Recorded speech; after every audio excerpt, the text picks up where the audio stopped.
Hey folks, thanks for tuning into this episode of Real Talk Fishing with No Limits. Today we're going to dive in deep with Austin Ragotzkie. I don't think I pronounced that right at all. Guide, blue ribbon guiding charters out of Wisconsin, NWT Pro. Austin's a character, man. We're going to get into it deep. We're going to talk tournaments last year, this year, what he's got going on out there, ice fishing, guiding, duck hunting. A little bit about everything. Maybe we'll even get down and dirty and tell a little war story here or there. Who knows? Austin's an Army vet. So we got stuff to talk about. So this dude's a trip. Stay tuned. Let's see what Austin has to say. Hey, folks, we're back with another episode of Real Talk Fishing with No Limits. This episode, we got NWT Pro and outfitter Austin Ragotzkie on the line. So let's not waste any time. Let's just dig down deep and let's wet a line with Austin and see what's happening in his world. What's happening, man? Not ice fishing. No, it is it spring over there? You're over in like what, central Wisconsin, or where are you at? Yeah, like south central. I mean, it's like, I think it was 40 today, and the 10-day forecast is like 40 to, I think there's a couple days like 50, 51. Well, put it this way. I've guide trips all weekend, and I am breaking the boat out, and we are going to be fishing the Wisconsin River on Saturday and Sunday. That is a quick change of plans for you. I have never, I was in the boat on December 29th catching whites on the river, so it'll literally be 1 month I wasn't in the boat. Yeah, it's very condensed ice season this year. It was 45 degrees out here in Sioux Falls today. I hit the river yesterday, tried to film just a couple quick little tips, and I was like, I'm not coming back out here. It was 8+ inches, 10, 12 inches, a lot of spots, and I was in like 6, and it was deteriorating very fast.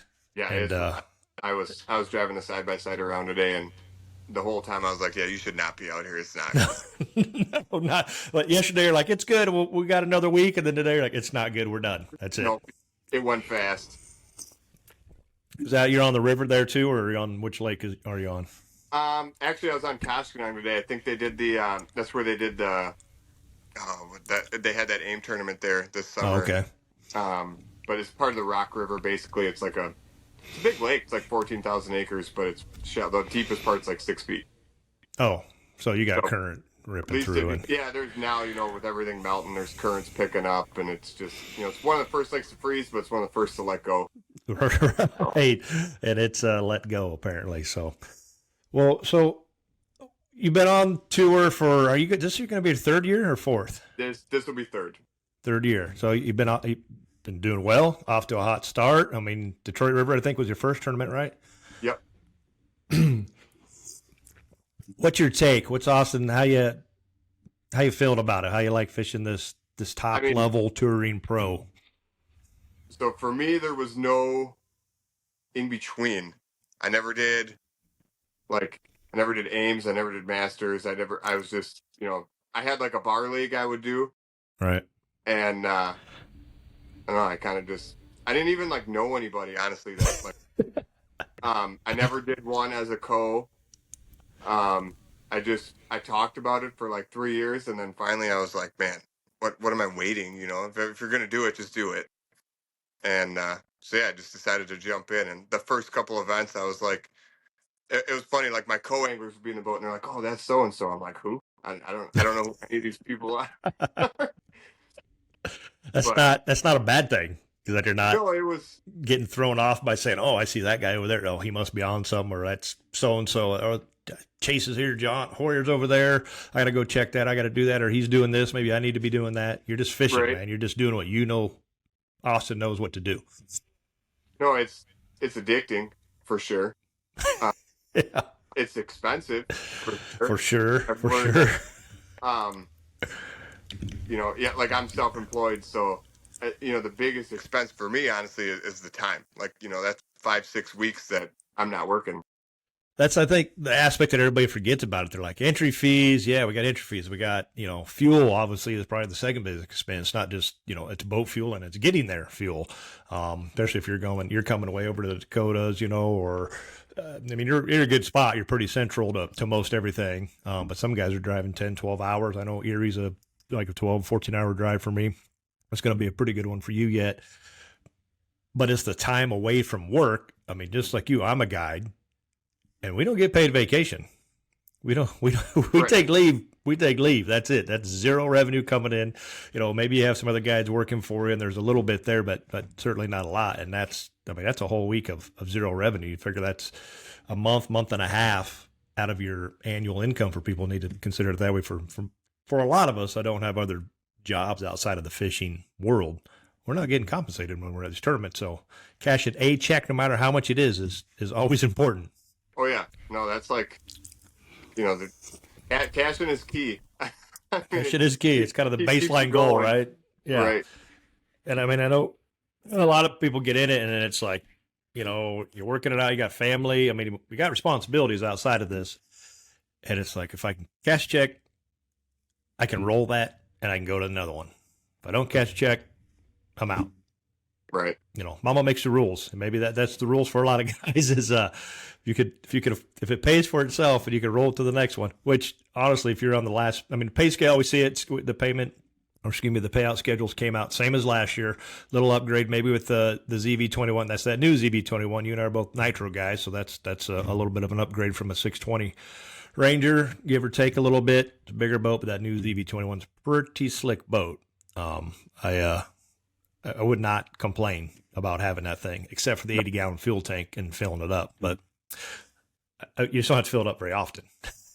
Right. No, I mean, honestly, it's a bad boat. So, I don't think anyone's bitching about that being a. No, not at all. We will take that all day. But that is it. And then, we talked about this before. We'd like to see, we used to be 1-4, now we're 1-5. The advantage of having a 1-4 is a further payout, scale, which gives more people that opportunity to win, at least as long as you're like doubling your entry fee, then you've covered your costs somewhat. That gives more people the opportunity to keep going and to keep rolling that over. We're not there. Maybe we'll get back to that. We're at the 1-5, I think, right? 20% versus the 25% payout schedule. Yeah. Honestly, I don't know. It's kind of a weird time right now in the fishing industry. I mean, I don't know what's going to happen for sure, but stuff is changing.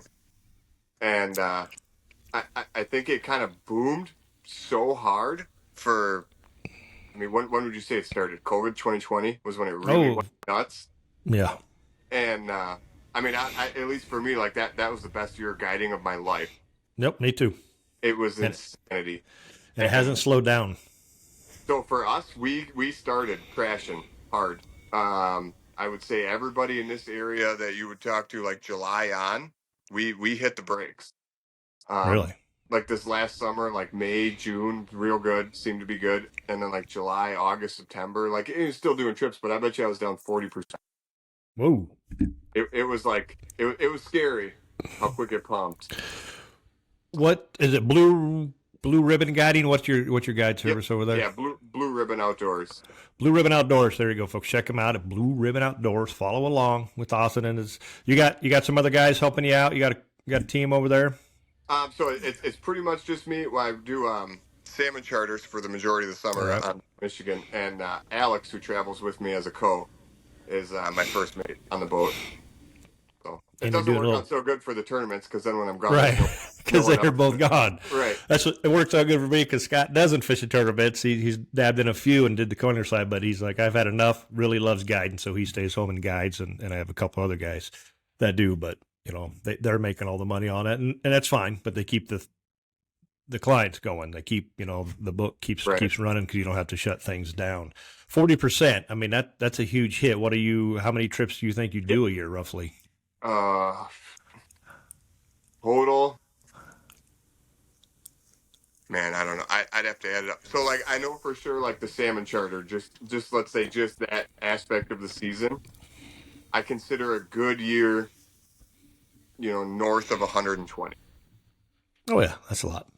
And this last year, I think I did like 82, and it started normal, and then it just crashed out hard. But if you talk to all the other guys up and down the lake, we all kind of, some guys did better, obviously, some guys put more into, Google advertising or whatever. But like, it was considerably down for everybody towards the end. Hmm. And then there's certain seasons, like I run duck hunts in the fall. Those Right. didn't slow down for me at all. Full. Next year's almost full. So it just seemed like it was kind of, So you're probably a lot of the repeat customers that are coming back, and you're losing the new business, what I maybe. noticed for sure, especially with that industry, is we lost a lot of the corporate stuff. So like the salmon charters, we would do a lot of like, you know, sales. Yep. Guys are bringing their clients out. We would do like team building stuff. Okay, the office is coming out. We're going to take 18 people on 3 boats. A lot of those kind of stopped. That sucks because those are what you want. Those Oh, those are those are bread the and good butter. ones. Yep. Those are good. They're fun. The guys are having a blast. They're obviously working, right? I mean, that's what Right. they all say about us. You guys, you don't work, you fish every day. No, we work our asses off way more than what I would if I had to go clock in somewhere. I mean, you're Oh up all yeah. night getting your boat ready to go, not ice fishing now, but open water, and you're moving things around, re-rigging. It's a 4 or 5 o'clock in the morning thing. And once your clients, you get them dropped off, you're not done. You have another, if you're anything like me, it's got to be organized and cleaned and ready to roll. So you have another hour, 2 or 3 sometimes that evening to get ready for the next day. I always said if you count travel, a 5-hour guide trip is a 10-hour day. Easy. Yeah. Yeah. And Yep. you got the big boats. So you're going way out places. And you're putting some hours and time on that. It's tough to explain. I think anybody who's self-employed gets it. Everybody wants that to run their own company, and there's huge benefits to it, right? We can take off for a week and go fish a tournament. But the downfalls are we're not getting paid because you just took off a week. Now, maybe you got some big corporate company and it doesn't matter, and you're paying yourself whatever, and you're getting paid. Um, but the hours, you don't work, there's no 40-hour work week. Give me a break. It's Right. 70, 80 hours it's just what it is. But you also, I don't complain about it really so much because I love it. And it's, what would I do if I wasn't doing those things? I would still be doing those things. Yeah, I'm not going to That's do anything else. right. That'd be, It's right. it's in your blood. It's who you are. It's what you do. It's why you fall again into the duck because you love duck hunting. You're like, if I can take people out and show them how to duck hunt, and that's just fun. And you're getting to hunt with them every day, basically. You're like, hell yeah. Yeah, there's no other option at this point. I'm way too well. I love it, and then too, I'm too committed. I think I'm going on I think it's 13 years. So it's like, what do I even? I can't even. What I apply for a job? What are you good at? Killing it. Okay. Like, I'm good at fishing, man. I'm good at right. fishing. Is that? Yeah. Can we feel I can take everybody out that works here? How's that work? You I mean, know? maybe like market. You become good at like marketing Yeah. pretty quick. But That's why I tell people is yeah, it looks like fun and this and that. I said, but it's 10-20% of my time is fishing. The rest of it's marketing and business and doing other things like making a podcast, shooting YouTube videos, getting videos done for sponsors or creating emails and newsletters. And I do a lot of stuff. But that's how we are in this business, kind of a jack of all, maybe a master of none. You got to wear several hats, right? right. Especially if you got a handful of sponsors you're working with. That's there's things there's requirements, things you need to do. You got who you running anybody? Any sponsors? I mean, nothing huge, right?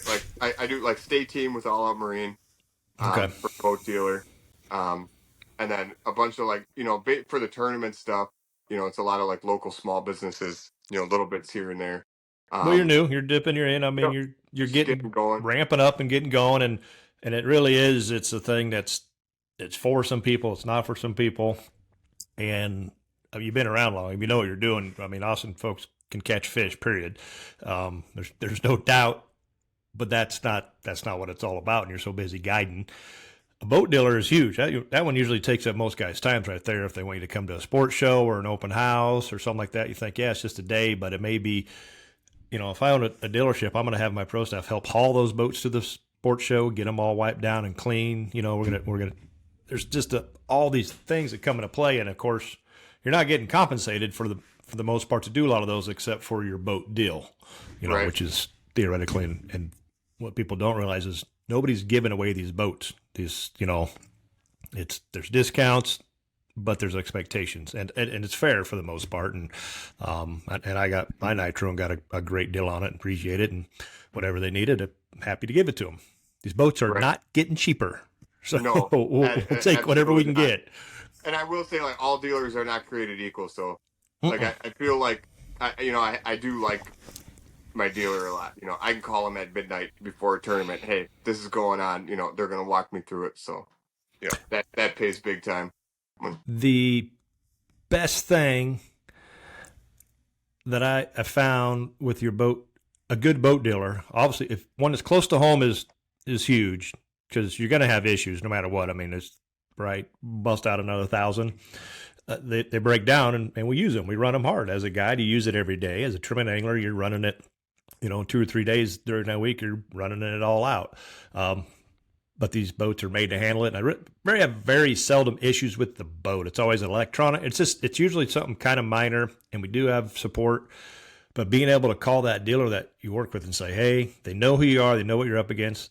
If you break down, and I had this with Sioux Sports here before, that to get you right in, they bump you ahead of everybody, get you fixed, and get you back out the door. Because every day down is another day of non-paid vacation for guys like us.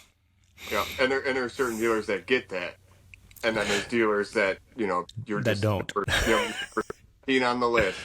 That's not going to help you when you need it. No, and it's tough when you're traveling, and I'm here and I'm in Green Bay, and something happens. That's not my boat dealer, and hey, tournament's tomorrow. I need this.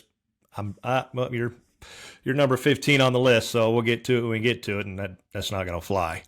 Right. I mean, I get it. They got to take care of their daily customers. So back when we had the Mercury trailers and stuff showing up at the tournaments, that was great. I think they showed up at the championship. So, I mean, we'll take whatever we can get whenever we get it. They're just making these motors and boats so much, the motors anyway are, I haven't had any issues with my Pro XS.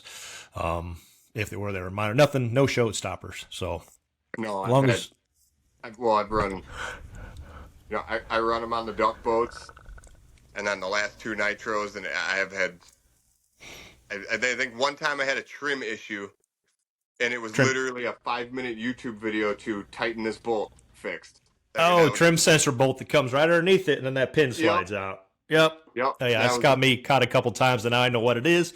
So I immediately go to the trailer, lift it up, push it in, and I got like right. that red Loctite on it now. So, But yeah, yep. they're honestly, if you just even in the slightest take care of them, they're pretty bulletproof. And your biggest problem is keeping your boat in the water, from what I always see at your practice, clips. You like to go into some pretty hairy places and some pretty narrow creeks and get a little out there. Devil's Lake, we got her stuck pretty good, man. That was, I think that was the first day. I'd never been there, and it was the first day of practice, and two different people told me when you come out of this launch, you got to like snake through this little channel, and then you're gonna go way to the left and take her around. And I got cocky, and I see this little cut in the cattails, and I'm like, man, this is soft bottom. I'm like, if we hit that at 50, we're going right over it. All right. And we hit it at like 45, and we stopped instantly. We did not go over it. Oh So, my! It was like everything was soft muck, and that was just hard white. And yeah, I think we were on the lake for less than 5 minutes, and me and Alex were both in our underwear in the water trying to push this. And been there, done it. So, yeah, were you up 6 miles? Is that where you went? Were you up that 6 mile, that creek coming into there? it was we launched in I forget it's called Pelican, Oh, okay. and Yes, then you're. you kind of come out of that. You launch in that little cove, and you go through that little windy cut through the Oh, yeah, cattails. you're way up in there. Yeah, and then it opens up, and then we made it through the cut fine, and then it was like the one you weren't supposed to take that I tried to shoot that did not It's work. it's tough to push those big fiberglass boats when they sit in the water like this because you're not in the water.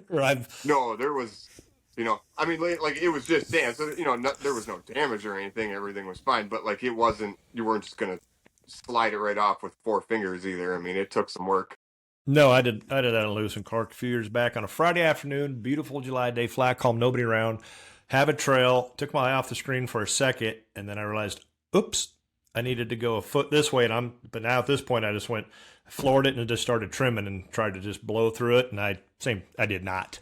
I Right. and stuck, and the ranger was sitting like this, and then waited for one of my buddies and guides, Adam, to come over, but he had to get off work, so I sat there for a couple hours walking around, water up to like my shins and knees, and just fishing like I'm in the flats of Florida. And waiting, and not a single. Normally, there's boats out there. Not a single boat came by that day. And thankfully, he brought another guy with him, big guy. And it still took us an hour. I walked it off. It was 20 steps until it dropped into like 3 or 4 foot of water. And he had his Pro V Lund was 300, and he just pulled, and Joey and I pushed, and I had to dig with a little plastic oar and just keep digging and rocking and push. It took us an hour, and was so sore the next day, muscles I didn't know I had. I guess it was both shoulders, and yeah, I went to the gas station, bought them a couple cases of beer, got his code to his truck, threw him in his back seat, and they got me out of there, and they went fishing. But I don't take my eye off that graph for even a second anymore, and I know where I'm at. I don't even want to say this. I'm not going to wood, but in the last 2 years, other than that, I have not so much as even dinged a prop. I mean, just Really? nothing, hitting nothing. It's been perfect. I watch guys like on both sides of me, like Illinois River. I watched like 3 lower units blow out, and I had just ran over the same spot. You blew one? I hit a log that was submerged. It was just floating down river. It wasn't even above the water. Right. Going wide open. Motor, boom, boom. Didn't shut off, but it took the nose cone of the lower unit and flattened it, or it inverted it. But it didn't. It ran fine. Oh, it didn't actually get into the gears, and nope, it jacked it up. I mean, the boat ran fine. I ended up making a claim and replacing it, but I ran Bago. I still fished it like that because I was afraid of hitting something. So after Bago, I got it replaced because I had it, and I said, let me fish in a tournament because Bago's got a lot of rock piles. Right. I might very well hit something. But the Skaggs stuff was fine, but the nose cone was shoved in. It had wood in it, cleaned it out. Didn't do none to the prop. It did rip my keel guard off, though, and made some scuff, not scratches, just wood scuff marks underneath it. But yeah, it was full speed. I mean, that was probably 50, 55 mile an hour. Thump, thump. Just was like, oh no. Yeah, I feel like, I don't know. I've just been lucky because there's been takeoff mornings where, like, I told myself in practice, all right, you're not taking the shortcut because it's sketchy. Yeah. And then it all goes out the window when I see someone else. All right, screw it, we're doing it. And I'm just waiting for it, and I just have not hit anything yet. So yeah, you're always like, I'll just follow him. He's good. He'll hit it first. 100%. So, now I shouldn't even said it. No, yeah, you are lucky, especially at Devil's Lake. I mean, that's notorious for that. There's hidden treasures all over that place, and going to the areas you were going, it's not a bad idea. I mean, you get in one of those little pockets, it can hold nothing but trophy fish in there. So, I mean, it was, not the wrong idea by all means. Well, I can tell you Pelicans sucked. That wasn't worth it that day. But no, I didn't do well over there neither. I gave it one time, and the water was nasty. I think it was really warm, too, if it got real hot. It was hot, and there was just, like, no life. There was just, like, nothing in there. No, I didn't grab anything. I know some guys caught some fish over there, and they even went over there in a tournament. I don't. Maybe that's where some of those bigger ones came from, but I didn't give it much time at all. As East and Mid-Lake and East Devils were pretty good for me. So, talking NWT, so going into your third year, first year was pretty good. Last year, you finished pretty high up, I think, in AOI race, didn't you? Yeah, I know I was 10th going into the championship, and then I think I dropped to like 12th, 13th, maybe something like that. That's pretty good. It's pretty good. No, I was happy. My goal for the year was to go into the championship in the top 10. That was like the main goal I set for myself. So after that point, I was like, all right, I'm happy. I did what I wanted to do. It's not easy to achieve by all means. So the bad thing is in our AOI race, if you literally aren't first, it doesn't matter because it all pays the same, right? But it's bragging rights, and it helps your resume out, and you can put that on and be like, hey, I got, whatever, top 10, top 20 AOI for however many years. And even, I mean, that's still good. You're still competing against 140, 150 pros throughout the year, and to be in that top 20, 30 of those is no small task by all means. So No, That's and it was such a different year for me than the first year. Well, my first one in Detroit was great. I think it was fifth, and it's much easier. I don't want to say easier, nothing but easy, but like you feel better about the year starting strong, and then you're hmm like, okay, and you kind of feel, and like last year was like, or 2 years ago was very up, like inconsistent. Like I started great, and then I bombed at South Dakota, oh, and then Chamberlain. and yep, Chamberlain was bad, and that was bad strictly because I made bad decisions, and then Prairie du Chien I bombed.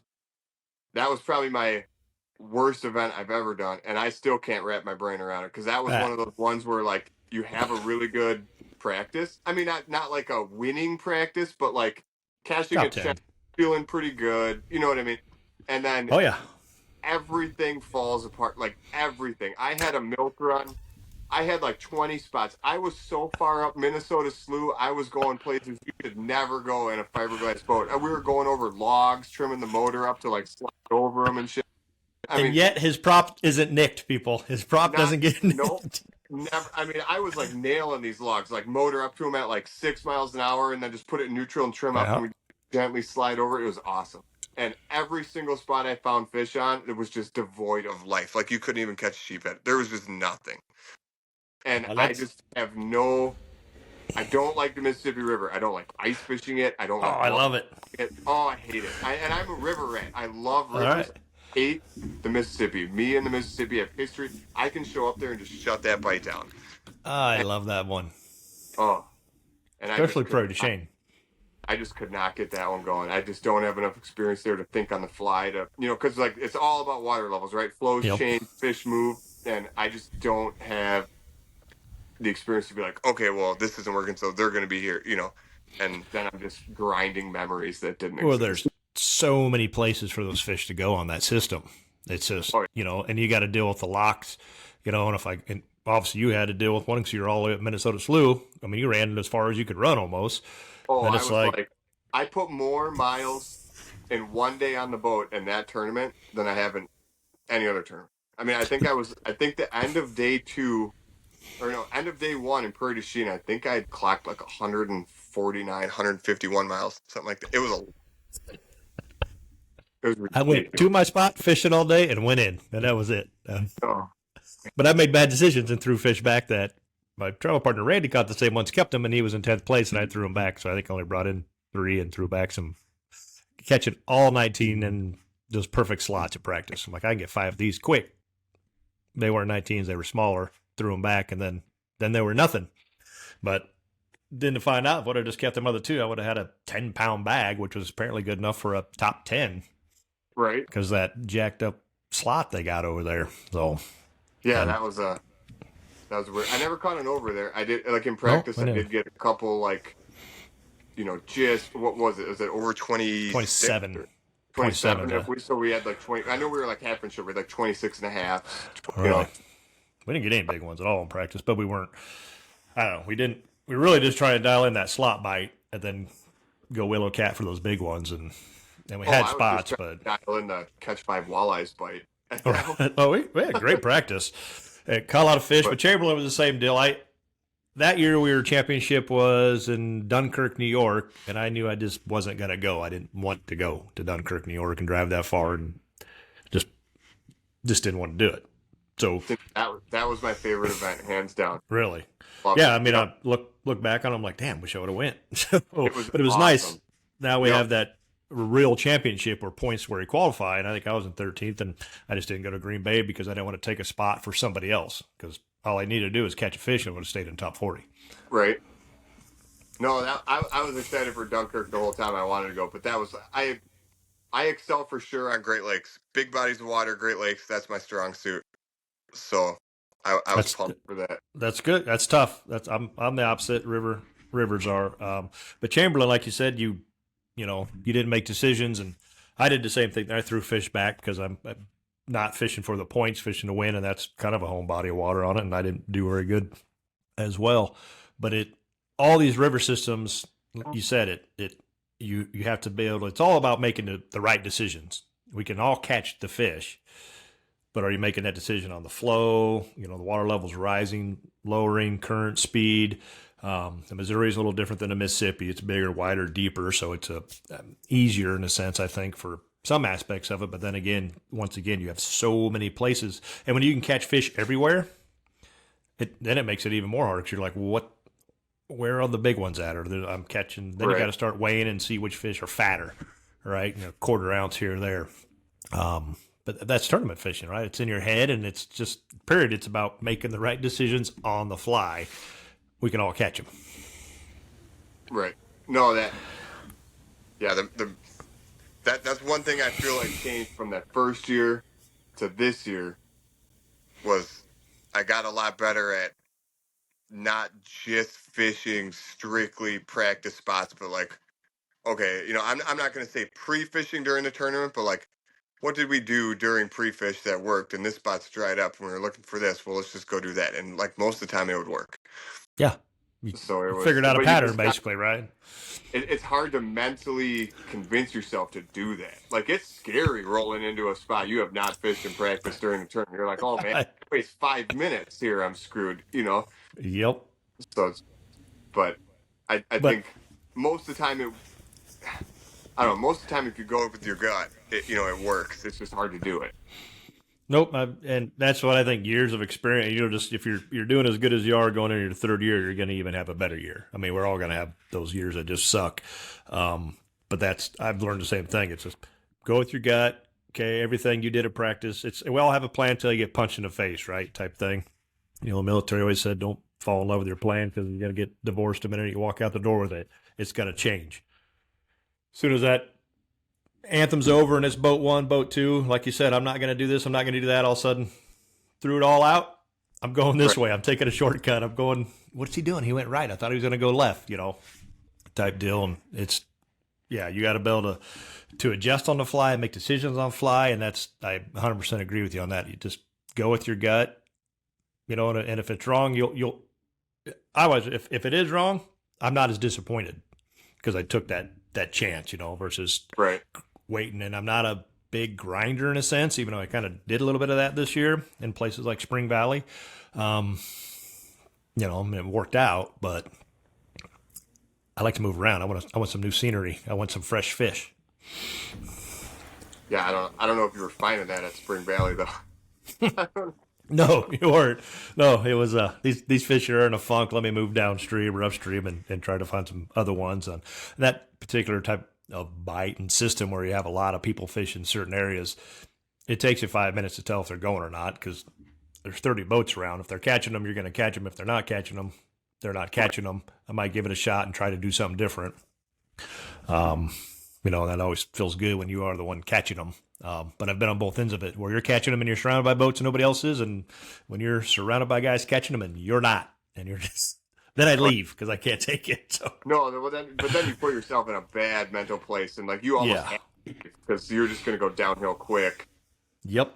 Nope. I've been there, done it. And I just pack up. Go, this isn't, I can't catch other people's fish. So I'm out of here. What are you looking forward? What do you think of the upcoming schedule for this year? I wouldn't say I love it. I don't hate it. I like it. I'm excited for Erie. It's always fun to go to Erie. Um, I'm fully planning on a 5 or 6 day practice of being able to actually make it out 1 or 2 days. It's Erie in April. It's going to be disgusting. There's going to be northeast at 30. It's, I mean, Like mud. it, yeah, it's so, Erie in April is great, but realistically, there's no way we're just going to be able to just go fish every day. It's not going to happen. I hope, but my first NWT tournament ever was years ago, and it was on Erie. I never been there, and it was 70 degrees almost in flat calm.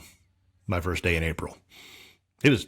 I think we had one day I fished till noon at practice. Otherwise, tournament days were flat calm. I mean, it was just phenomenal. It was beautiful, and it took 40 some pounds a day, I think, to win it.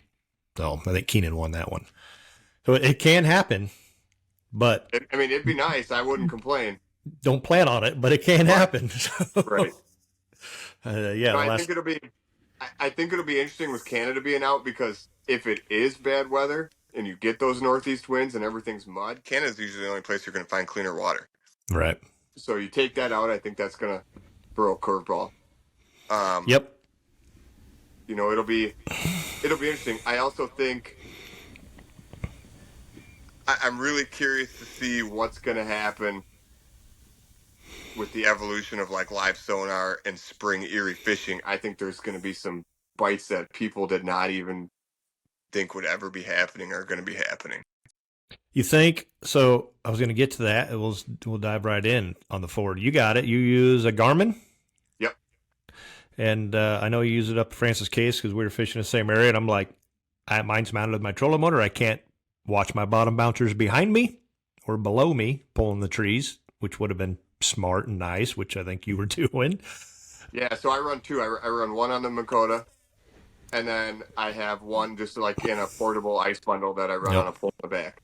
And yeah, for pulling like bouncers and stuff like that, yeah, it was awesome. I mean, I was dropping it in between trees. I'd take the tops of the trees, All and right. then in between trees, I'd drop it down 15 feet, back up. I would watch. Well, when the fish would get negative, I would just feed it to them. I mean, they'd be chasing it for 10 feet, and they wouldn't bite it. I'd open the bill and just start thumbing line out to them. I'd watch them eat it, and then I'd just close the bill and reel into them. The rod never indicated that you had a bite, but I knew that I watched them eat it. Right. Yeah. So That. or I'd see a catfish coming. I was like, nope, get out of there. Nope. Pull away. Getting that out of there. Yeah. That is But pretty I cool. also, I learned, that bite changed a lot with boat traffic during this tournament. I mean, that boat traffic, the first day, a lot of those bites in the trees were kaput in 45 minutes. Yeah, I didn't hit those trees until later. My first pass by, I caught like a couple. I threw them back, maybe kept like an 18. Further on the upper side of my poles where the bigger fish were going, but they were done by the time I got there. But I thought it would be full of people, and it wasn't. But where you were at, which is what we call Joe Day Bay area, there was a lot more people fishing there than I anticipated. But those fish were going. So, but like you said, not after 45 minutes. I went there in the afternoon, and we caught somebody couldn't fill a limit there.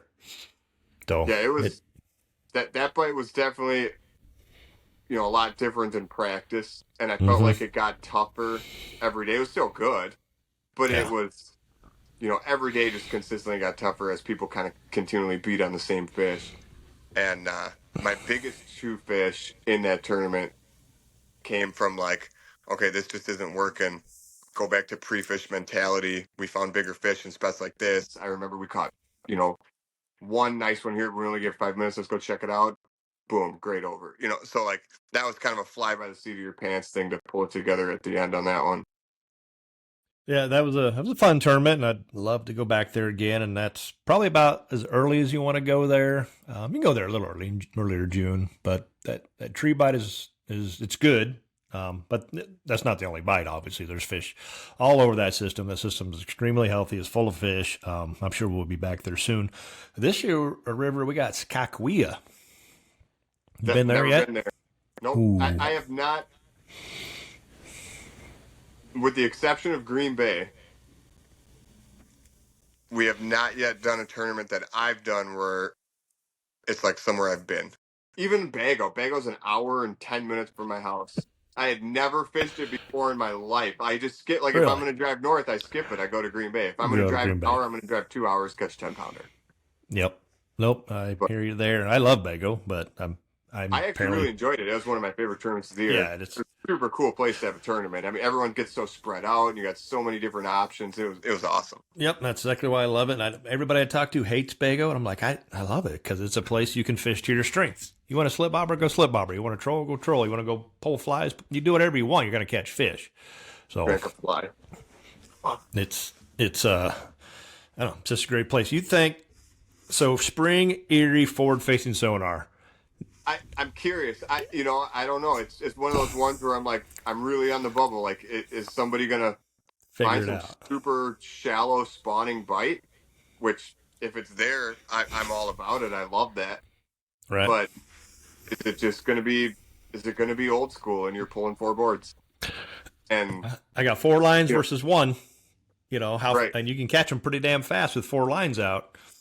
You know, and It's then it's it's weird now on Erie though, because it's such a there's such a gob of those like 3 to 6.5 pound fish, maybe seven. And it's yeah, like I just don't know if you're trolling in Erie now. Can you really separate yourself from the pack enough versus if you can, specifically snipe giants somewhere? I But think you're going to see all of us trying.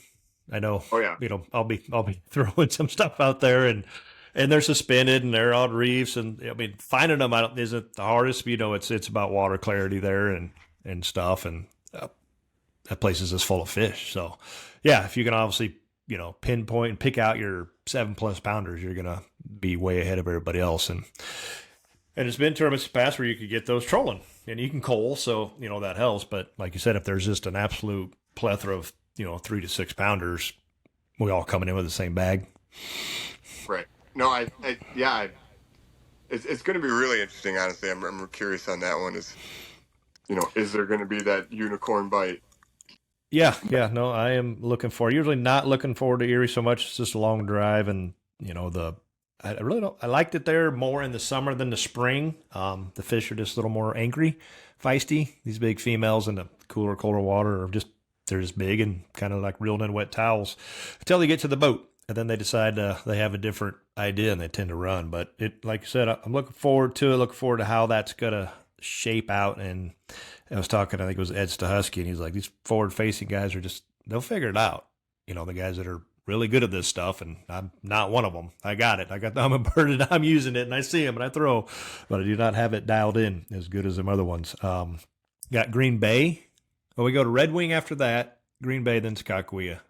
Yep. So Green, Red Wing by far is like that's my thorn in the side. Like it's the Mississippi River, so I'm just feeling about right. it. I've never even been on that water, and I'm already like, man, this thing's just gonna wreck me. Really, I've never. Yep. It's not far from. It's 4 hours, and I haven't fished it. No, but can't I mean, wait to go to that one.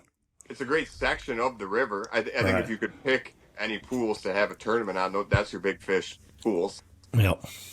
So Yeah, there's a lot of guys. There's a lot of experience from a lot of guys on that pool. So it's oh yeah, for you and I, obviously haven't been there. We're gonna have our work cut out for us to keep up and figure it out. That's the trick with these rivers. They move so much.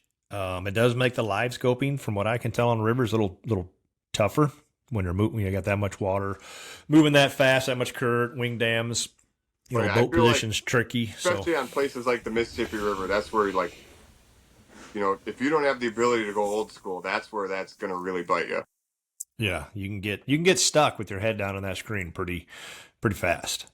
Oh yeah, I saw a lot of guys doing that at Chamberlain. The first year we were out there, and I told Tom Wynn, I think it was him. I'm like, who is this guy with this? He's staring at that screen for days in the same spot.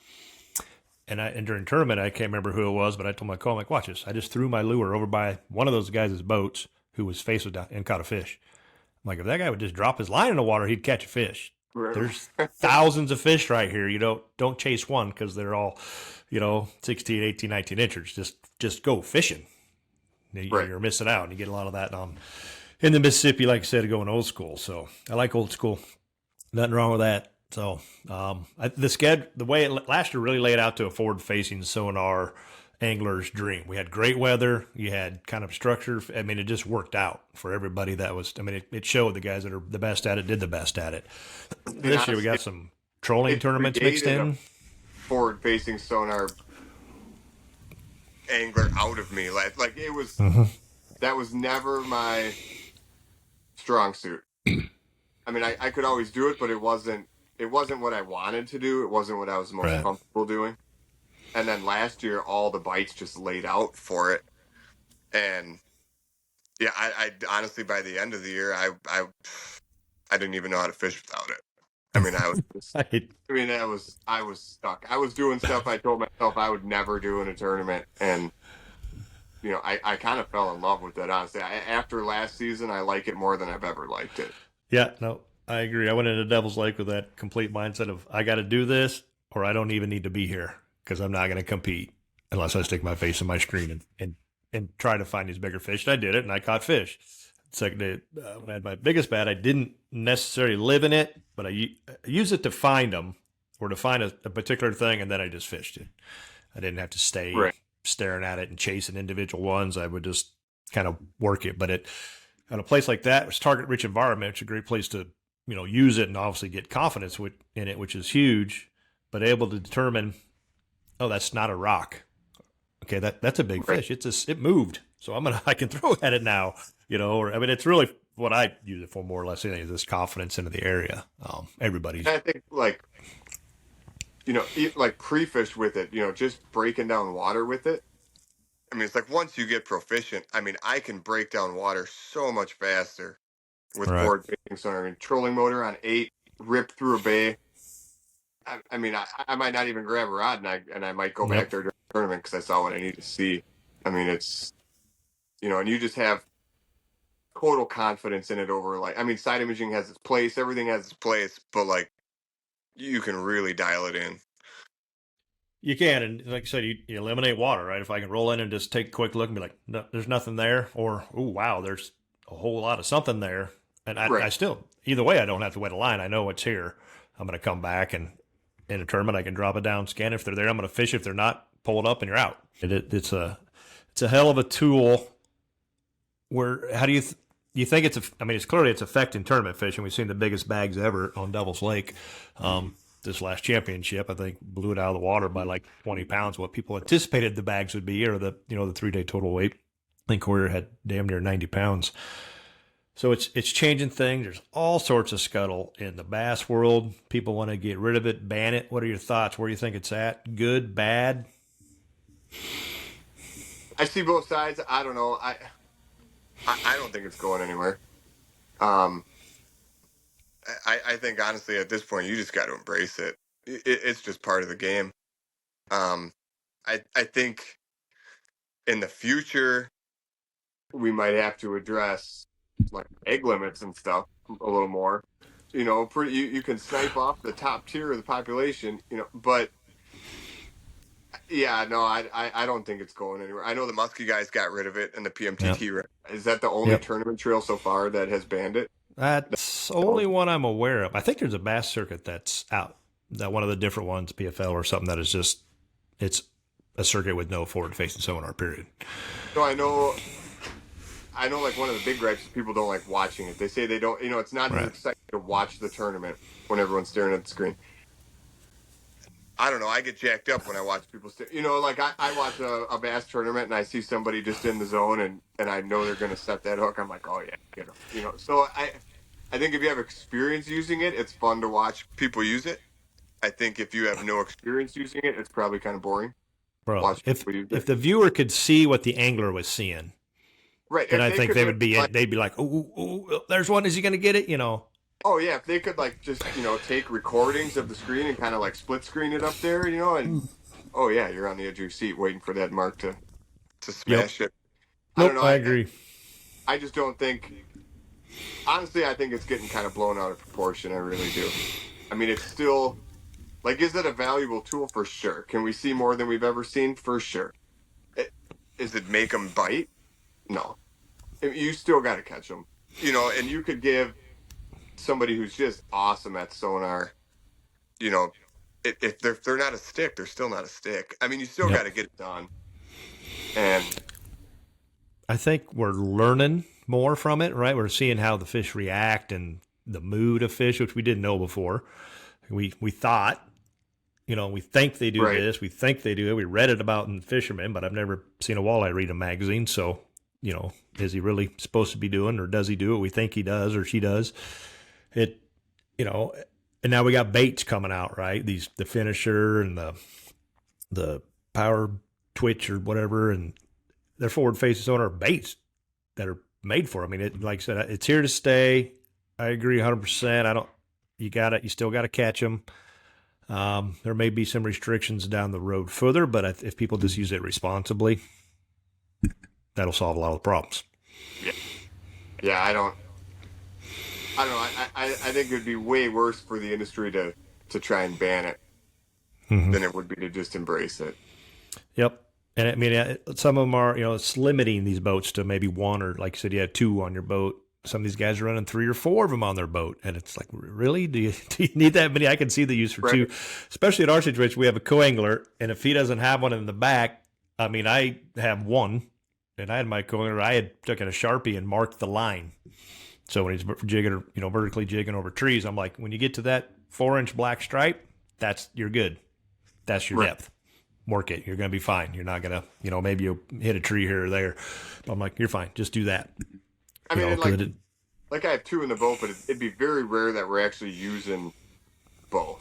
Like I can have them set up like for different circumstances, like trolling, pulling gear, right. or like spot locked on a river and I'm casting down current. Then I'd use the one in the back. Everything else, if I'm just straight up sniping, it's in the front. And then if like even during tournament day, I got my co like in the Sioux was a perfect example. I was like, dude, come up front, and then I would basically play the game of like, all right, I'm gonna pitch it. I'm going to give it 3 snaps. Once I snap it the third time, you cast and land your bait exactly in the ring where mine just And landed. we're it. And do the same thing. And we were, multiple times we doubled. So, like, I think it's better just to bring them up front. And, Nope. I agree. I did the same with mine when I went and where I could. There was positions where I was like, just fish out, the back. You're doing good. I know I didn't see that from every pro, and every pro can obviously do it however they want, but a lot of the co-anglers are just sitting in the back blindly. However, some of those guys caught fish blindly by just fishing or dragging something right. while the pro sat up front and tried to snipe them. So it works. No, It's hell, however you want to work it. I mean, if I feel like, my co's going to put a big fish in the boat, yeah, I'm going to take that. That's, That's the I don't know game. how you turned down that opportunity. I mean, like the two in the Sioux, like that exact scenario. I was like, all right, man, cast to my rings, and I set the hook, and then he sets the hook. There was a nice pot of fish, and they're moving fast. So, like, I know the way they scatter when you hook one, or Right. I get one shot. So, like, man, if Yep. I get two baits in this pot of fish before they move, and we can double up, that's, I'll take it. And I remember he sets the hook, and he's like, oh, I don't think it's that big. And then it comes up like, so I'm like kind of focusing on my fish, not his fish, because he's like, yeah, it's not that big. And I net my fish. It was a nice fish. And then I turn around and I look in the water and there's like a legit 10-pounder at the gunnel. I'm like, holy shit. And I like dropped, I remember I dropped my rod to get that fish. And I look back and my rod is teetering on the gunnel. It's about to pull it out. So remember I like stepped on the butt of my rod with my foot to just keep it from getting Right. pulled out of the boat. Netted his fish, pulled it in, went back. Mine was still on, got it in. Like stupid shit. But that was like, if he wouldn't have been up front with me, we wouldn't have got that fish. Yeah, no So way. There is a lot of that. You get one shot. You find them, boom, you got to hit it. 'Cause like you said, you'll hook into one, and the rest are they're out of there. right, it's like a firework. They're gone. Yep. You know what I mean? And maybe 20 minutes later they might regroup, but Right. there might be another boat there. You get one shot. So I think we got a pretty good schedule set up this year. Everybody's kind of, it's a good mix. There's going to be some trolling bites mixed in. We got a river. We got two Sakakawea. Like I said, we end up there. You'll love the place. Another target rich environment. You can do whatever you want to do. There's fish everywhere, and there are big fish. And I think it's just every 15-inch event I minimum. think is, big fish potential. Yeah. It's going to be big weights all year, I think. Yeah, we have one over 20 for Red Wing, pool 3-4. And Wisconsin waters are off limits. So only one over 20, or two over 20, I guess, one each. No slots, so at Erie, you can call. We are fishing Minnesota Red Wing, so you can call there. Green Bay is only 3 fish limit. That's huge in It Green is Bay. huge because that makes everybody want to go. Green Bay. I don't think you're going to see many boats pulling spinners over the mud with a 3-fish no call bag. You're running north and you're going for freaking broke. Yep, that's the first thing I said when I saw the two. I'm like, well, this makes But it it's easy. also June, Boom. and there's Right. going to be alewives, and the bite is going to be junk. Yep. So it is like it's going to be a grinder. You can catch dinosaurs for sure, but it is not going to be easy. No, I mean the good news is you only need 3. So Right, man. Sometimes Green Bay in June though 3 is hard. If you're yeah, going for big ones, I've Green Bay and I don't get along, so 3 is going to be hard. So right? I mean, I can go to the river probably and jig up 5 or 3 little 15-inchers, but boy, that's not going to do you much good to keep you in the points. So That's always a fallback there, right? Green Bay, I got people a few years back when we went to this point system that went north and zeroed because we had blow days and kind of made it a 1 day tournament. A lot of guys zeroed because they went north trying to get it, knowing it's going to be a 1 day deal. Let's get the big bag. And they got none because then I didn't go that way because I didn't feel there was enough fish to go around. Then I realized it was a 1 day tournament. I'm going to go jig up my fish, get a limit, get my 8-10 pounds for points and head in. And that's exactly what I did. And the guys that zeroed didn't make the championship. So if you don't fish all four, and if you do, I'll fish all four and you zero one of them, you're not making a championship. Yeah, it is. I don't think in this field you can come back from a zero. I don't think you can. You'd have to. I mean, it would be, it gets weird when you throw in something like Detroit, right? That kind of oddballed the whole season. Yeah. So then it made it, because there was some zeros there that made it, I think. Oh yeah, I can't remember. Because over half the field zeroed. Oh man, that play was hard. I had 1 5-pounder each day, but half the field zeroed, so yeah. That made it a little different. There was a lot of locals in it that weren't fishing all four. So, but you don't have a fluke event like that, and you zero.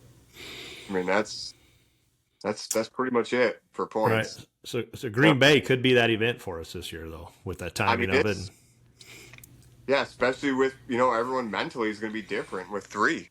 You're not going to have that confidence in that meat bite if it's 3 fish.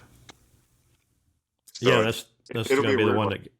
Yep. But I'll tell you, Skakawea won't be that one. I highly doubt Red Wing will be that one. I doubt Erie will, but Erie can always throw you a curveball too in April, so they could mud out and get gnarly. Oh yeah, and blow days, and I mean we got blessed last year with great weather. The year before, not something like 2 years, but the previous 2 seasons in a row sucked. I mean, I did the math, and we were 30% of the time we had blow days. Last year we didn't have any, and we was just phenomenal weather every tournament pretty much. If it didn't start out that way, it finished that way. It was nice, and on tournament days, even practice was fairly decent. So, but I don't think you got to worry about wind so much on Red Wing. Skakawea is a big system. It can get breezy, but you can obviously get on certain shorelines, and there is a few big areas, big bays that you can get back into. Right. Erie, you're not getting out of it. Green Bay, you're not getting out of it. Nope. In Huron, there's gonna be waves because that's the windiest of them all for the championship, and you're not getting out of it. So I think that's just the way it is. That'll be a cool one. I've never been there. I've always wanted to fish that. Yeah, that's it'll be another interesting one. I don't know. I haven't fished in either. I mean, we weren't far from it last year at the Sioux, and I think some guys kind of headed down that way a little bit, but not as much as they did previous years when they were fishing the Sioux. But it's known for holding some big fish. You got some clean water. I think you'll be able to throw some different stuff, and it might be one of those kind of outside the box type things. So, oh yeah. And forward face sonar may definitely play into that as well. I don't know how well it works when you get around them big boulders and stuff and that crystal clear water. Are they too spooked? Are you? Right. I don't know. The beauty of Great Lakes fish is they at least usually show themselves because they're usually like a foot or two off the bottom. So it's not like they're nestled in there. But yeah, it'll be. I don't know. I think that'll be a cool one. I do. But. Yeah, and you only got 40 boats going, and you got a massive fishery, so should be pretty spread out, I would imagine. Okay. So I don't think run back to the Sioux if you want. Yeah, just not Canada. Oh, we'll foresee us ever going into Canadian waters again. Awesome. So what's Austin doing? We've been talking tournament fishing, forward facing sonar, all these fun things and good stories for everybody to hear. They're kind of getting a taste of what we dive and deal with when we're on the road. Are you traveling with a couple guys or a team anyway? It's kind of changed. A lot of the guys I was traveling with are not fishing next year. So next year I'll be traveling with Wes Rupp and his co, and then the guy that travels with him, Randy, and then just me next. Just gonna be just the 4 of us. Wes is Montana. Wes is Colorado. He's by me. He's is he? Who am I yep. thinking? He's South Central Wisconsin. I think we're probably like 40 minutes apart. Okay, cool. I actually met Wes in Erie, in Dunkirk. He was my co-angler, I think, on day 2 at the championship. And then this year was the first year he fished pro side. The evolution of the co-angler. So Right? I'm like you. I never was a co-angler. I went all in and learned my lessons the hard way the first year. I think I averaged 120th. So never been to any of those fisheries and learned a ton. Had a blast, and still doing it. So, but continue just to learn. And now going back to those places is like that time on the water and on these fisheries is the biggest thing. Oh, I'm so excited for the first time I see a schedule, and I'm like, oh man, I've been there. Like I've been there. that'll be awesome. I cannot wait for that.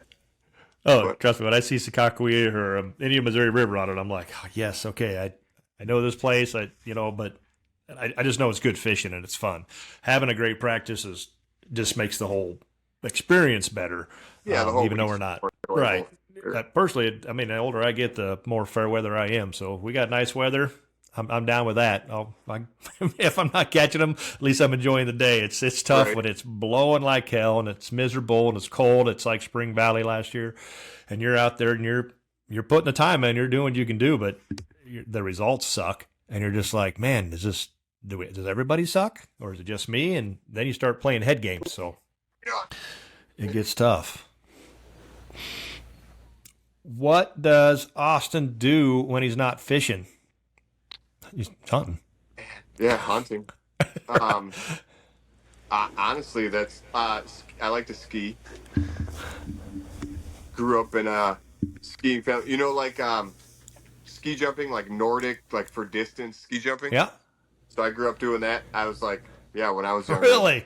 Yep. I was like going to the Olympics for ski jumping. That was like my life goal. Did you live in Colorado? Is that? I did. I did live in Colorado, but not till I was done doing that. I went to school in Colorado for a couple of years.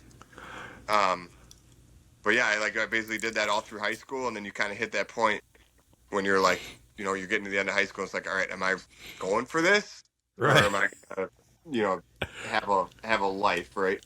And I kind of made the realization that like, okay, I'm not at that Olympic level. There's guys that are like, it's just I need to go to college, do something smarter. So Then break legs. Did you bust yourself up a couple times? no, I never got it. I had Oh, like I really? tore like a ligament in my knee once, but no, that was it. I never got like seriously hurt doing it. I would never do it now. You couldn't. I mean, No way. You're no. wise. I've just been out of it for too long. Like I don't think I could do it. I'd hurt myself now. But That's how I feel every time I get on a snowboard. I'm like, is this the last time I do this, or am I? well, even now, like I go skiing with, just like my kids and stuff and some friends, and it's like I used to be just bold, and now I get to the top and I'm like, man, my deductible and my health insurance kind of blows. I'm like, is this worth it to me? These are real problems, man. This is Oh yeah. exactly. These are the things we got to think about. It's like I don't know, man. I'm gonna miss 3 weeks of work. I can't fish. I'm not made of rubber anymore. I can't do this shit. Like, No, I'm not 17, 18-year-old kid that just bounces back. I'm mid 40-year-old man now, and if I fall, it hurts for a couple days. If I got to push the boat off a sandbar, it hurts for a couple days. So I just said we we got some pretty awesome elk tags for Idaho next year, and I was like, all right, I'm like getting back into shape. I'm running, and like the cardio and everything was going good. After like 1 week of running, dude, my knees, I can't even do it. I'm like, geez, I'm just falling apart. I run like 2 miles and my knee hurts for like a week and a half. I'm like, this is garbage. You gotta jump in the pool. Jump in the pool, man. I hit the gym almost every day. Excuse me, and I run a mile to warm up, and yeah, I have horrible knees from playing football for 10 years, and it's just no good. But but the pool, that helps considerably with the and that's amazing cardio, man. Just swimming or even just running in the pool. That's won't hurt your joints near as bad, and it'll wear you out real fast. So if you got a pool, got access. Yeah, but then I'd have to make the commitment to drive to the pool and do it. It's a lot. It's a lot, especially when you got to go fishing every day. I mean, your day already starts early, and I always say, well, I don't have time to go work out. And like, we all have the same amount of time. It's just how you use it and manage it. Oh, I'm not good at that. But being a fishing guide and an outfitter and self-employed we all have the same amount of time, but we have a lot less to manage sometimes because the day starts early and it goes long, and it's on the road and it's traveling and it's fixing this and taking care of that when it's broke down. And so when you do get some downtime, you need that downtime. Right. That day after that week long, pre-fishing tournament is, yeah, I get home, I like to do nothing for the Exactly. entire day. If I'm in a recliner with crappy TV and crappy food, just vegging out, going, just recovering, and then the next day it's time to go again, right back to the guide grind. So that's cool to not have any idea that Asta was a freaking potential Olympic ski jumper, Oh, I wouldn't man. say I was pretend. I was hopeful, but it wasn't going to happen. It wasn't in my cards. I loved it though, but no, I did that, That's ballsy, man. well, yes, but I started when I was like 7, so it's like, Ah, you don't think, anything of it. It's just like, yeah, whatever. It's just you work your way up, start on small ones, and then they just keep getting bigger. No, it was a blast. And then after high school, me and a couple buddies were like, yeah, let's move to Colorado and be ski bums. So we did the whole lifties for Vail Resort thing for like one winter. And then I loved it, so I stayed and I went to school in Steamboat Springs for a year. I was there last year. I love that town. Yep. And then moved back because there was something about, I don't know, I love the mountains, I love out west, but there's something Mm-hmm. about the Midwest. It was just home. So moved back home, went to school for a little bit here, and then I just got bored. So I was like, oh, I'm going to join the Army. So then I joined the Army, went to just totally random. Um, did that. I did one tour in Afghanistan, and then yeah, it was right when I got home from that I started the guiding thing. So we usually start with these questions for everybody to get to know you a little bit better, but we're going backwards. We Right. dove in on tournament stuff. But so Iraq vet, OEF probably. What year were you there? I was there 10, 10 11. In Afghanistan. Yep. I just missed you. I was there in 12, 13. Okay. Yep. Iraq and So, I was in Iraq 07, 08. okay. What MOS they call it in the Army? What'd you do in the Army? I was a combat engineer. 12 Bravo. I was gonna guess. I was a CB. Yep. That was, So people don't know what the hell CBs are, but we're the Navy engineers, basically. yep. So, I mobile remember we did construction battalions. I never worked with CBs overseas, but we did like when we were like mobbing out and we did a lot of Yep. stuff with CBs. Yep. Yep. I was an operations training chief and an ops chief. We did a ton with the Army engineers in Afghanistan. Not so much in Iraq.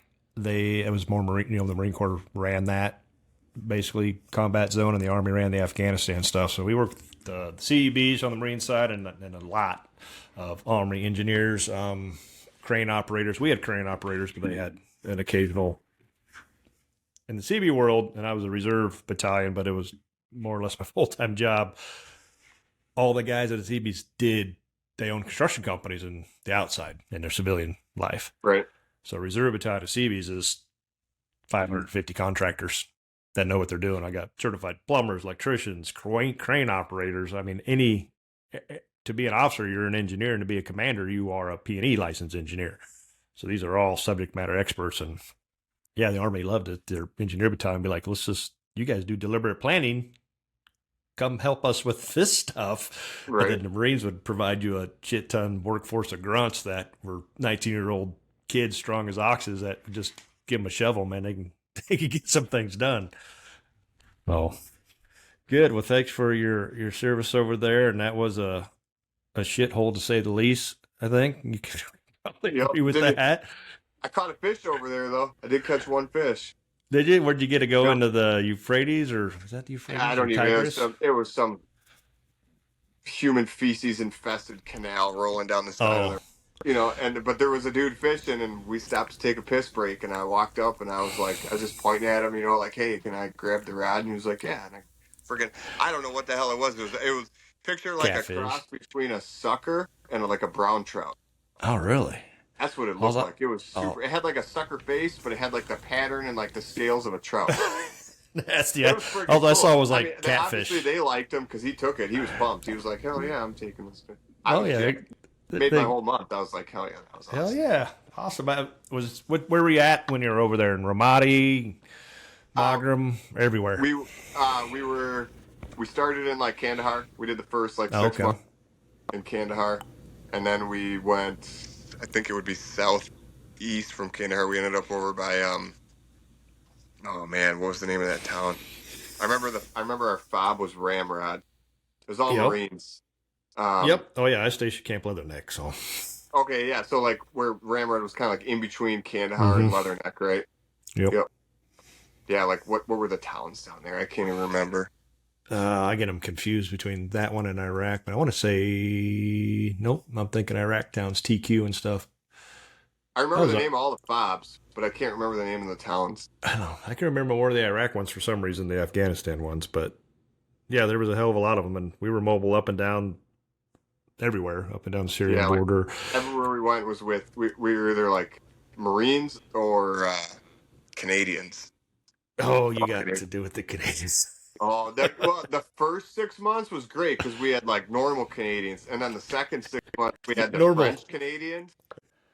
All right, we've been jabbering on here for quite a while, and we can really go down a rabbit hole. We start getting us talking about these old war stories and the military time. I don't know if anybody wants to hear about that or not, but we could fill up a couple hours of that, I'm sure, and maybe we'll do that over a campfire on the trail one night or something like that when we're on tour this season, and we can dive into some of that with people and probably a few interesting stories to be told. I can imagine from there Oh man, between definitely between you and I there may be a couple other vets at tour as well. My phone's blowing up. Ice conditions everywhere are going to crap. So I got to do after this. I'm doing my I don't know the right word, but my honorable seasons canceled video on right, Facebook. yeah. I've watched everybody else do it the last like 2 days, and I was like, man, maybe I'll be the guy that makes it through. And then after today, I'm like, nope. The good news is open water season's around the corner. If that's the case, we got some more cold coming, but I don't. It's going to make ice even worse. With whatever's on top of it at that point. So Yeah, it's just the bad news is I decided to invest like all my profit from this summer into new all right. machines for ice fishing. I'm like, what a shitty year Yeah, for you got this. one month of Yeah. it. That's We got that's we really got two where weeks. We literally had 2 2 weeks. weeks, and that's where a lot Yep. of the guides. I mean, you can really make their whole 60-80% of their annual income off the ice season because you're not limited to a group in one boat. You can have, Exactly. Yeah, you got a group of 30? Yeah, we can do that. yeah, no problem. I just got to get you out there and keep you topside. So Right. there's always That's that. that's the Hey, part I'm leave. worried about now. Yeah, that's safety first and foremost. So leave everybody with one tip, one little nugget, to help them along their angling journey. What would that be, Austin? Whether that's tournament fishing, or just being a good dude. Oh man. I'm not that good at being a good dude all the time, so I'm not gonna cover that one. Oh, I heard quite Yep. the opposite. Little that I do know and have talked to him. Yeah, don't sell yourself short there, buddy. I'm a So, nice guy, but I make I would say don't base your life choices around my life choice. Tell you that. I have a pretty good retirement plan of death. Um, I would say fishing wise, the most important thing I have learned the last 2 years for sure is do not get stuck fishing memories. Think on your feet.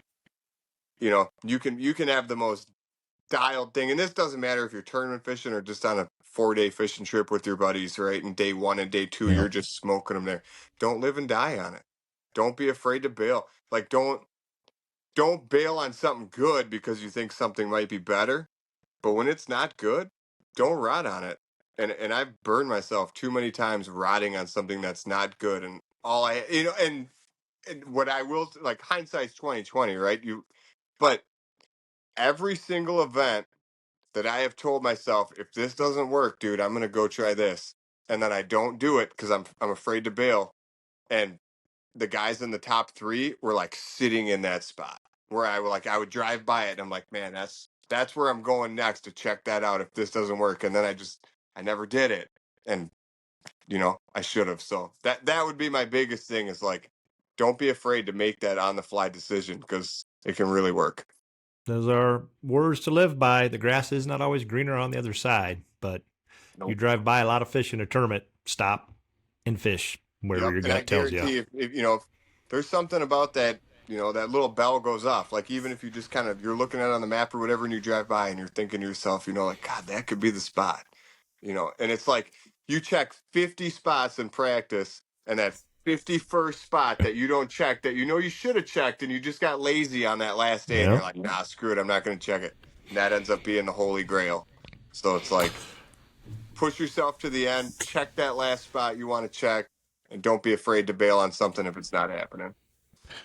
There you go, folks. Words of wisdom from Mr. Austin himself. Hey, guys, we're going to wrap this up. Thanks for tuning in to this episode of Real Talk Fishing with No Limits. You can find this right here on YouTube where you're watching it right now. Walleye Guys Facebook page, Walleye Guys YouTube channel, Spotify, Apple, Amazon, Google, wherever there's a platform for a podcast, it's sitting on there. So stay tuned for a next episode coming up here real soon. We're going to have another special guest, and you're just going to have to stay tuned and watch to see who that one's going to be. So thank you, Austin. Thanks for your time, and thank you all for tuning into this episode, and we will see you out there on the water.